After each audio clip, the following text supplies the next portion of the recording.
Okay mga kawapo no, maayong hapon na no. Nag-jogging walking sa dagaron mga kawapo no, kay ganinang buntag naka-basketball naman ko. So ako sa ubanan ako ang asawa ug akong anak no, kay gusto sila mag-exercise mga kawapo no. To paingon mi didto sa Freedom naman sa Kamulan ground mga kawapo no, dito sa looping dito. Mo round lang mi dito duha ka round, tapos mo subida na po dahil Milias Capitol kay mamauli na dayon kay murag recovery ra ni mga kawapo ba, kay pila ra may exercise sa tigulang mga kawapo, basta lang makaugnat sa kusog mga kawapo.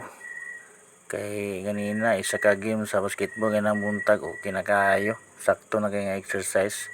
Karon hapon dayon jogging walking, daghan man din nga jogging diri sa Kaamulan ground park mga kawapo, na gani taga fire na mga basta kay daghan nga jogging diri taman sa gabi mga kawapo, kay hayag nam kayo ang looping diri, daghan na kay suga mga lead.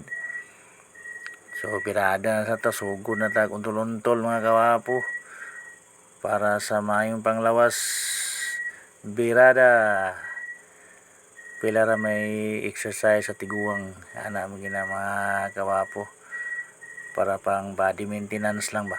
Now ni action nagngit-ngit mga kawapo kay kuha na ni siya mga alas 6 na ni. So hapit na may mabot sa Kaamulan ground. Thank you for watching mga kawapo no. God bless.